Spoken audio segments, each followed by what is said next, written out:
ABSL Summit. Beyond Tomorrow. Building a Sustainable Future.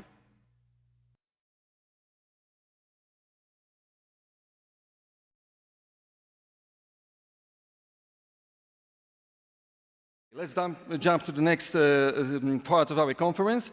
I have already mentioned we want you to participate in our panel discussion actively. So once again, grab your mobile phone, download the application called ABSL Community. It's important, not ABSL Summit, ABSL Community. Download this application because we want to know your opinion, and that is why we want to invite you to live online voting, thanks to Mentimeter. Within the ABSL application. And in the next panel, we'll look at how to foster cooperation with business, creating sustainable cities with an attractive quality of life. Let me introduce you our moderator, Paweł Panczyj, Managing Director, Strategy and Partnership, ABSL. And his guest, his panelist, Aleksandrowicz, Deputy Mayor, City of Gdańsk. Andersson, Managing Director, Vastint, Poland. Agata Czachórska, Country Sustainability Manager, IKEA. Marek, Gawroński, Public and Governmental Affairs Vice President, Volvo Group, Poland. And Katarzyna Gruszecka-Spychała, Deputy Mayor, City of Gdynia. The stage is yours.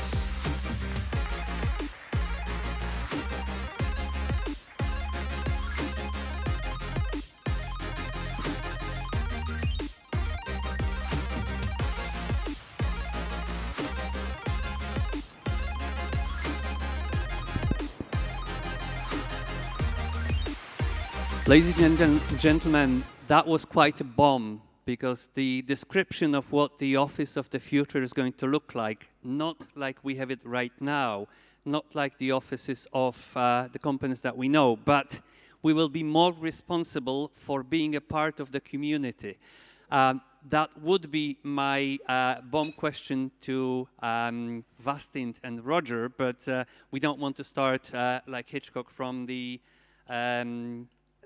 earthquake. So I would like to, first of all, start with a short quiz. Once again, the application is there, so if you can pick it up, and if we can go to, first of all, where can I change the slides? If we can go to the web page and go to the application that you can find the application community, then go to ABSL Summit, find the program, find this panel, and you will find the voting option at the bottom. What I want to start with, I would like to understand how you view the place where you live and the place where you work. The questions that are in the voting panel is, in case of the city, is it the quality of life, or is it being part of a strong local community, or is it personal ties and individual reasons, or is it my city supports my values and ideas? From 1, the top, to 4, the least important. Please let us know how you view the priorities when you think about choosing the place where you live. Then at the same time, you have an open question concerning the company. How important is the attractive job offer? How important is the quality of leadership and corporate culture? Then the level of financial remuneration. And once again, my company represents my values and ideas. It's important for us because I would like to make sure that we understand why we choose the places where we live and how we choose the places where we work.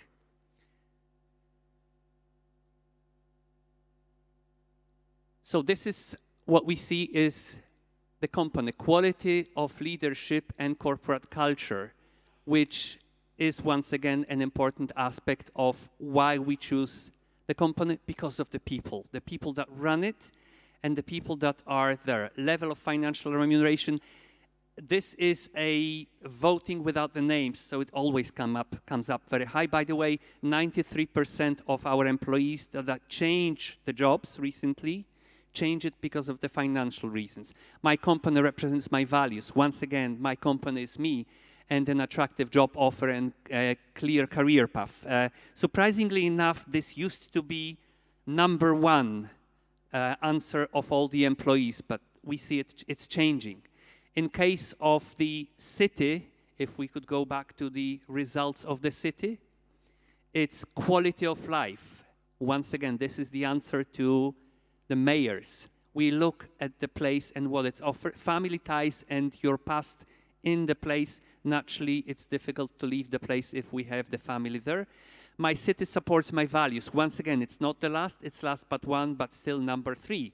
And being a part of strong local community. This one gains more and more importance. So thank you very much for the information on our priorities. And when we think about the quality of life in the place, and when we think about the quality of the jobs that we're being offered, we can see how it changes. Because, for example, in the past, we used to have a public transport or private transport that wasn't that efficient. We used to have the public transport that sometimes was not very available. In the old days, the entertainment was being together and watching TV or whatever was available, or shopping extravaganza was not that much popular. There was, of course, a kind of luxury available, but how much it has changed. You can see what we have right now. So looking at all this, you see that the quality of life really is important. We probably don't remember how the old days used to be, but we want to know what the future will bring to us. So looking at the ambassadors of sustainability, because that's what we're going to talk about, we see the people that are selling the idea very strongly. We know that they are real ambassadors, although sometimes they themselves do not know that they speak for the idea, not against it. So when we see the topic of this panel, the most important aspects are the cooperation, we have the city, and we have the business. And we see the sustainability, how we read it. If we look at the topic of sustainability, we hear all those aspects that used to be very important before the COVID that were general. COVID changed the approach to the way we live and the way we work. The place we work is not just the walls. It used to be the community of the people that we worked with, and it's the community of the people that we miss. It's even more transparent in case of the place where we live. Because of COVID, our cities have shrunk. Not being able to travel, not being able to use what the city offers, we see the value of the local community. What was already stressed by Jan and Neil, we started appreciating what we have around, we start discovering. That's why maybe it's true that the future office will be a little different than the one that we know. But going to the topic of sustainability and the cooperation of the city and business, we see strong focus on people. And if we look at the general approach of companies, we have with us IKEA and Volvo. We have those companies that are in the forefront of sustainability. Yet the last 18 months have changed the whole situation. How would you see in your places, if we can go, Agata and Marek, to you, the shift from a general approach to sustainability, where we know that we should not waste water, that probably we should use the electric transportation. How would you describe the change in the approach to sustainability from the point of view of people, individual people and local communities? What's important to them? What has changed in the last 18 months? Okay, then I start. I will start with home, because IKEA is about home. We want to create better everyday life for the many people, and of course we are focusing on the local communities, on the inhabitants of the cities that we are operating in, but being for the many people means also being for the individuals that live at their homes. Let's start with the changes that we saw the pandemics brought. the lockdowns brought. So right now we can see that even before, the relations at home was the thing that constitutes home. That was very important aspect of the definition of home, according to people. That's one thing. The second thing is that before the pandemics, people also define home as not only four walls, but also the community, let's say, outer space of their homes. And suddenly they were locked down for, year and a half. And the needs that they were previously addressing outside of the home, they suddenly started to need to address at home. So the sustainability from the home point of view, not the world point of view. Exactly. And what turned out that these family relationships, the relationships that we have at home with people we live with, became even more important. Suddenly, we saw that this is something that really matters. So the relationships. The next thing is that living in a limited space, it turned out that this space, our home, needs to be multifunctional. Of course, it needs to be a place where we work, it needs to be a place where we study. But what is interesting, it needs to be also a place when we can fulfill our interests, do our hobbies. So, and many people say that this is something that they are missing, and this is something they would like to invest in the future, to create a space at home that they can do their hobbies. And I think almost the final thing is that what we are also missing, that we found out during the pandemic time, is the closeness to the nature. And many people, and we saw this, let's say, in our sales results, wanted to have this green area at home or near home, meaning balcony and garden, and we really saw during the lockdowns that the products that we have for the balconies and garden, the sales of these products grew. So the nature becomes even more important, and then also so-called well-being, so feeling good at home, having quality time at home. This is something that people started to cherish very, very much during lockdowns. And well, according to IKEA, this is something, this longing for nature and longing for well-being, this is something that, and multifunctional home, this is something that will stay with us for longer. So do you think that the sustainability from the point of view of home will be much more transparent term? Because to tell the truth, yes, we do hear the stories that the world is going to disappear, and if we do not take care of water and everything else, the children will not have the world that we do. Is it easier to think in terms of sustainability when we actually think in terms of our own home as the world? And our closest neighborhood. And we see also that the neighborhood needs to be in the future also more multifunctional, the nearest neighborhood. And when we are talking about sustainability or sustainable life at home, usually we think of what you said, so saving water, saving energy, minimizing food waste, etc., etc., etc. But now, sustainable life at home is also about health and about well-being. And this is something that is somehow new.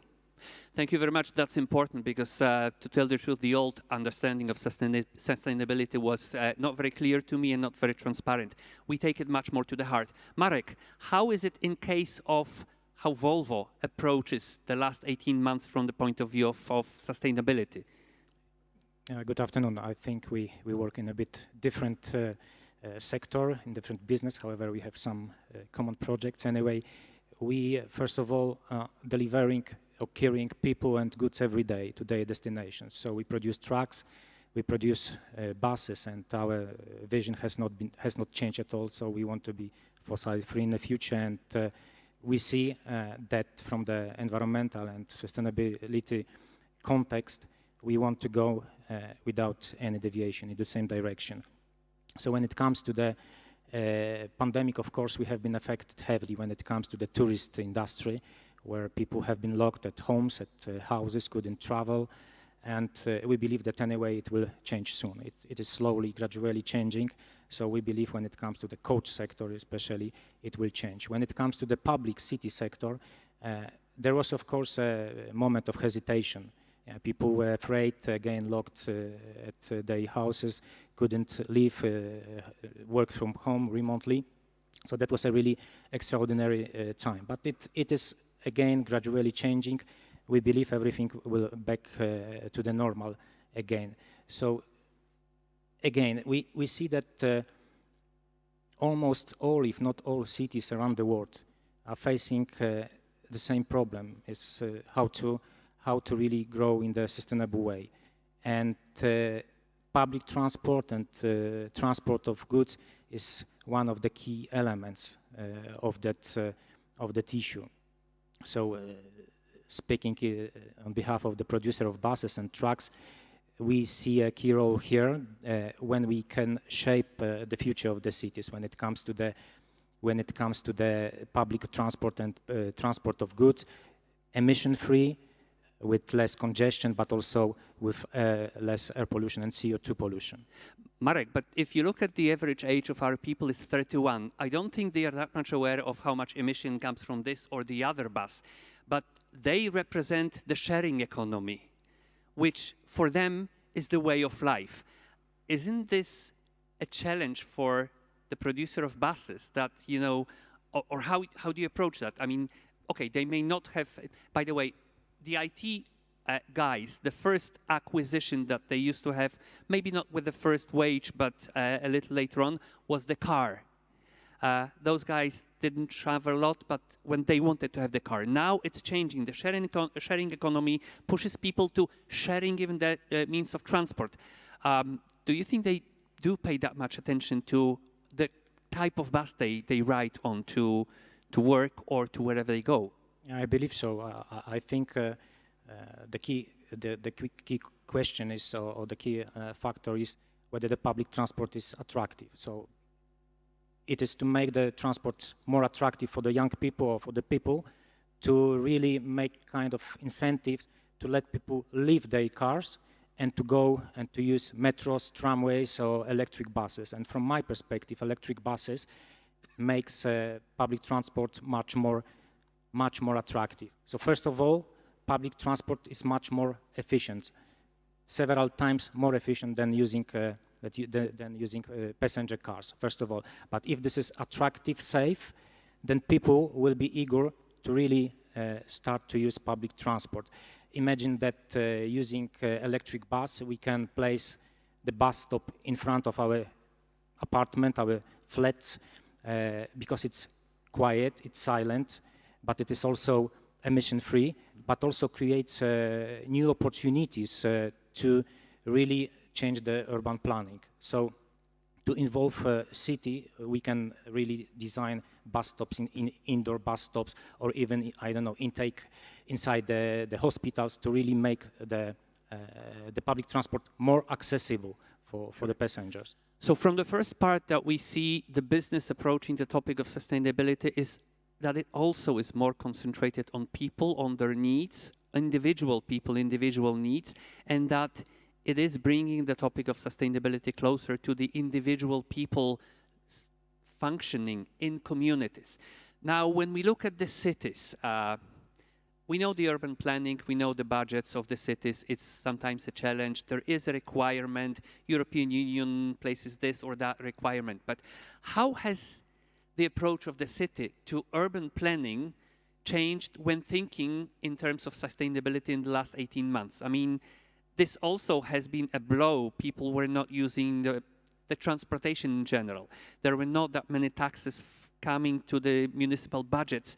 How do you plan the sustainability, keeping in mind that you should think about people that will be using it or that will be implementing it? Kasia, maybe Gdynia. In fact, I would like to say it hasn't changed really a lot. I would like to say that we just got more determined in achieving our goals, like 15-minute cities, like clean cities, like perfect city transportation, and so on and so on. The most important thing that has changed is the consciousness of a need to be very flexible.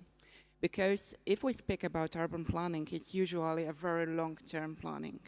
The pandemic time shown very clearly that sometimes you need to be very flexible. And it is really a challenge, not a budget, not technical aspects of sustainability and resilience, but this ability to be extremely flexible, yet still compliant with all the legislative and other rules that you need to fulfill.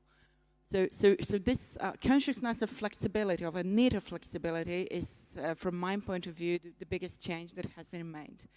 And there is one more important thing that I would like to underline. I had this thought when I read the questions that you've presented, but I also had it listening to Agata.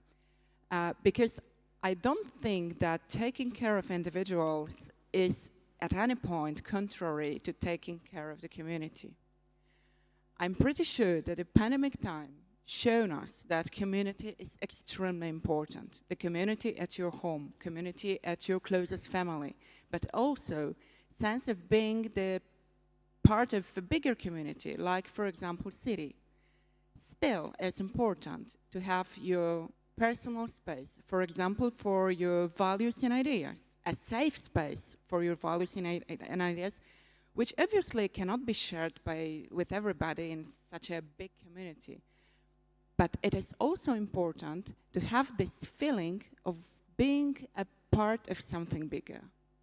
And I think that that is also a very important part of the quality of life, which is still the most important factor of choosing where to live. Thank you very much. Katarzyna mentioned one aspect that's very important, being a part of community, feeling belonging. We have witnessed a growing number of mental challenges that our employees are facing. And we know that this was happening more in case of those that were living on their own, or those that were quite active in their previous communities and had to limit their activity to a smaller group of people. So that is a challenge. Alan, Gdańsk is the place that usually is associated with a lot of business activities. How has Gdańsk changed, or has it changed the approach to sustainability? Because Katarzyna mentioned that now it's more flexibility. Is that the only change, or is there anything else that you see when you look at how people shifted from using the city during the COVID times, and does it touch the topic of sustainability at all? Generally, it is my opinion, people had a lot of time during the pandemic time to be more interested in the city and generally to think. So right now we can see much higher level of awareness and involvement in the city matters. It, of course, affects our relations between citizens, businesses, and the city. But people started to pay much more attention on their surroundings, on their neighborhood, nature, and right now we can see the effect of this pandemic time. What is a big challenge for us? It is, for example, awareness of the health and how the health is important in their common life. right now in Gdańsk, for example, we face a big movement called Green Wave. It is a kind of organization or movement demanding to protect everything what is somehow connected with green area. It is a big challenge in our city planning. It changes our perspectives as well. It is sometimes contradictory to business, frankly speaking. And we had to change a lot of not only zoning plans, but generally plans for development right now. And you have changed that. We have no choice, because you need to support your local community, otherwise the local community, I mean voters, will not support you. We thought that the topic of voting would come up, but not that quickly. Roger, when looking at you, you practically design and create the communities.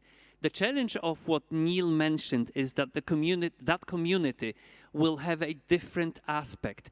How do you see that? I mean, when you think about planning your districts almost in Poznań, in Warsaw, in Wrocław, do you think that it will change the approach to the topic of sustainability, like Neil mentioned, that they will be thinking about the percentage of time they use the office and they will demand some kind of change in the planning of the office?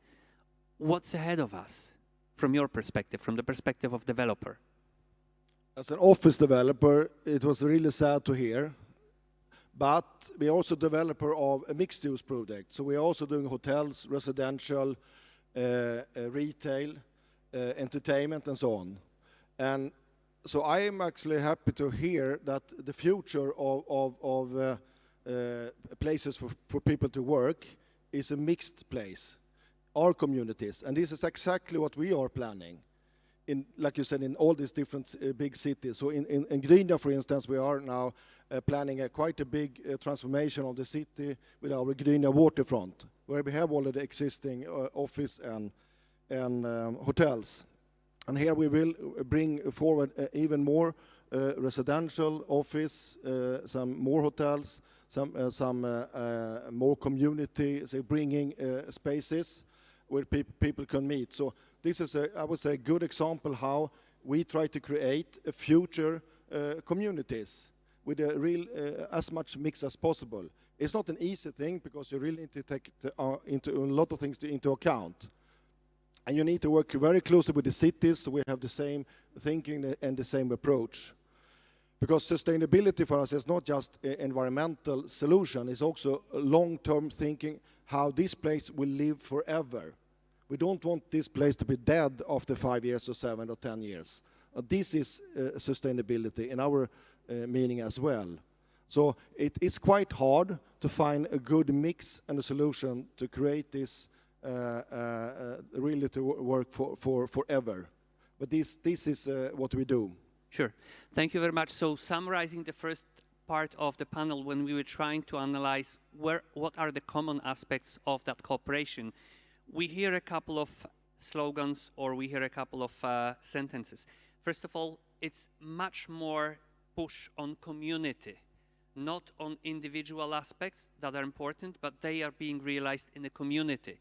And sustainability is being viewed from the perspective of a smaller group than before. Belonging is the sense of being part of that community.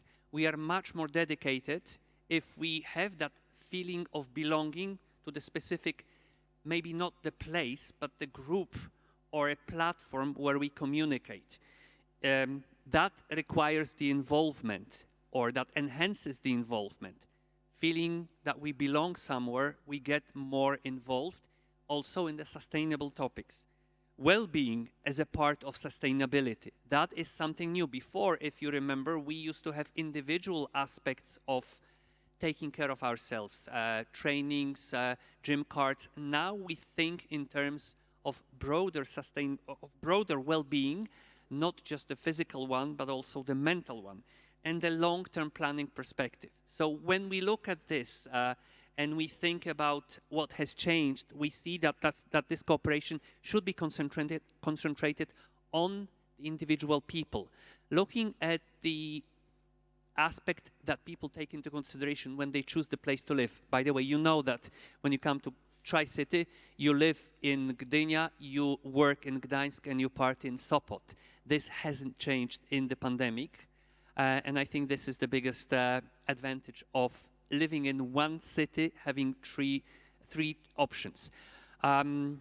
Now maybe we would like to start with an anecdote. Once I was living in the States, and I used to find out Polish people living from different locations. I came across a couple and I said, so where do you come from? And they said, we come from Tri-City. We come from Gdańsk. So I said, okay. And when I started asking them detailed questions, they told me, no, you know what? We only tell that because everyone knows where Gdańsk or Gdynia is. We come from Bielsko-Biała. No one knows in the States where this is. But they had a choice of any other place. They could choose Kraków. They could choose Warsaw. They chose Gdańsk. And they said, you know, Gdańsk, when you say that was the 90s, that's the shipyards, that's Valenza, that's Solidarity. It was easier for them to be from this place, being from a different place in Poland.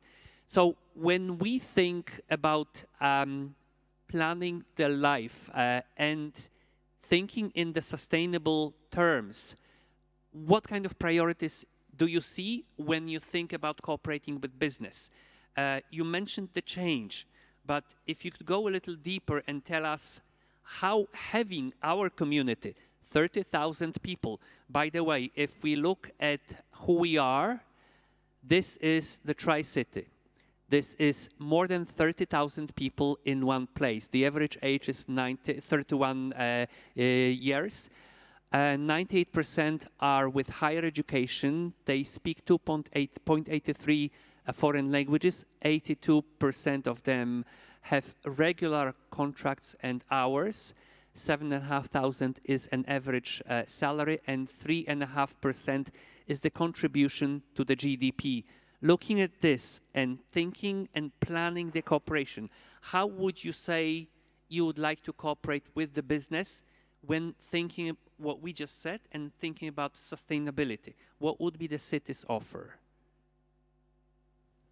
You know, it's not easy to answer, especially when I see the graph with the time that is left for us, because it's a very big discussion.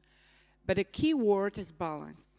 A city cannot be for, let's say, children, for elder people, just for business, or just for culture, or just for sport. A city must be for the citizens. And the balance is an answer how to find it. Because nothing is possible without business. Simply speaking, you need money. Money is generated by business. So it's a very simple rule that shouldn't even be explained. So the way of finding a smart way of cooperation, which is sustainable because it's rooted in real people needs, is finding a good balance. You need to understand business. You need to understand their needs. You need to understand what is needed for them to attract people who will become their workers. But still, you need also understand other people's needs. Not only those who work for big corporations, but also many different people of different ages. Another key word for me is accessibility. A city is for everybody. Whatever you build, whatever you plan, you need to figure out how to create it in such a way that it is accessible for everybody. Usually when we think about accessibility, we think about people with disabilities. But that's not the good way. Of course, it's very important to prepare spaces friendly for them. But accessibility is thinking about everybody, about people of different color of skins and different ideas, about people wearing sneakers and heels, about young mothers using pushchairs, and about young businessmen who are always in a hurry. So accessibility and balance, and talking with all the stakeholders. Thank you very much for providing to us the diversity and inclusion in the city understanding. Alan, anything to add to that?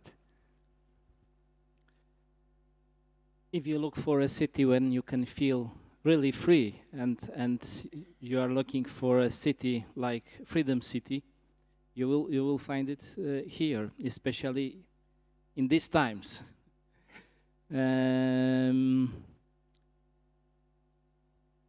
One of the companies, I don't want to say the name of this companies, last year, I think, started one project in Gdańsk, and they started watching TV and seeing different things coming from Poland, where the rights of people, equal treatment, were in danger, I can say. And the management of this company, big American corporation, decided to stop the project.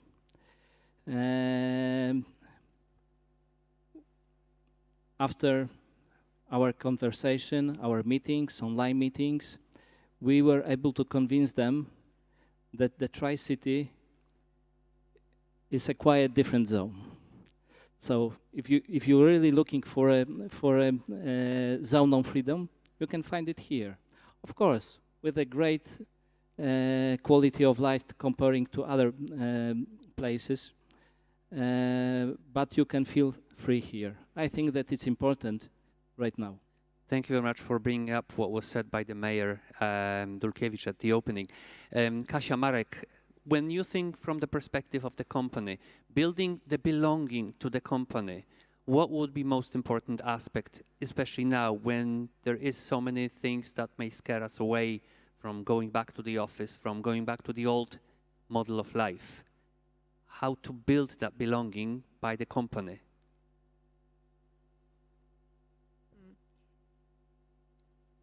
I think that the culture and values is something that is extremely important. And if you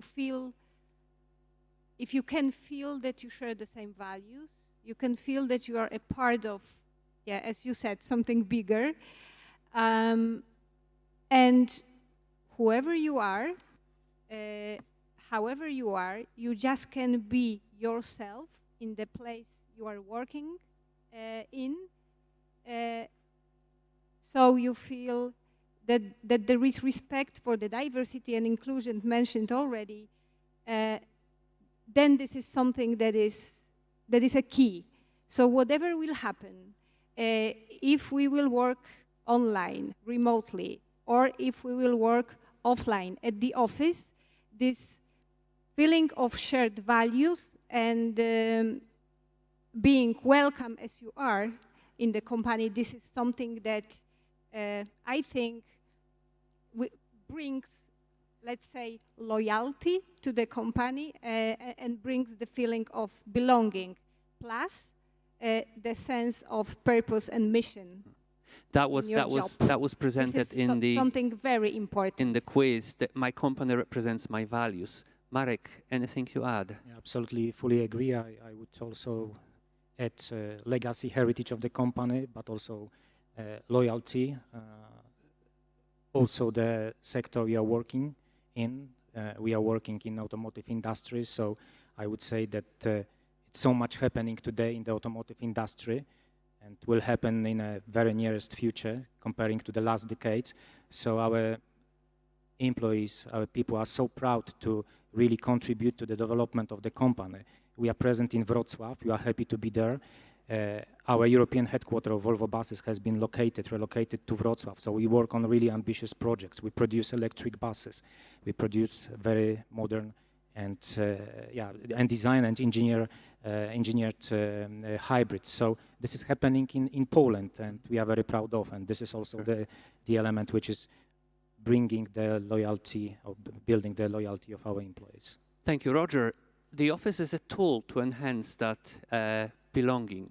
How would you define the role of the office as the tool to support what the companies want to achieve, the involvement, engagement, and belonging? How would you define the role of the office as such? As an example, we are working quite hard with hospitality program, which is directed to the people, not to the company. So this is our way to help them to feel that they belong to this, say, the community where they work. And in this hospitality program, we are doing activities for the people, bringing them together and doing things they never not have done before. So this, I think, we are quite far in this program. We have done it for many, many years in our business garden. And we most probably also bring this in this mixed-use project as well. Thank you very much. Ladies and gentlemen, to sum up this what has been said, we have been discussing the topic of sustainability and cooperation of the cities and the companies. We came to the conclusion that it's all about people. It's all about engaging them in the world that has shrank to them dramatically. It's about building the sense of belonging that enhances the engagement. We all see that both cities and companies being in the cities, cities inviting the companies, are thinking about how to strengthen that feeling. Because sustainability has gained a completely new meaning. It's a completely new understanding. It's more from the perspective of individual people. So it's up to us if we think that we can live in the scenario one when we will destroy the world because we don't think about us. Or we can think about scenario number two, where we can think about all those places that we can live if we go along with the values and with the sustainability and with understanding how people, not companies, not groups, but us, can find our own way in this world. Because otherwise, if we forget about that, the unexpected will come and we are doomed for a cold shower. Thank you very much, my panelists, and thank you very much for being with us in this discussion. Thank you.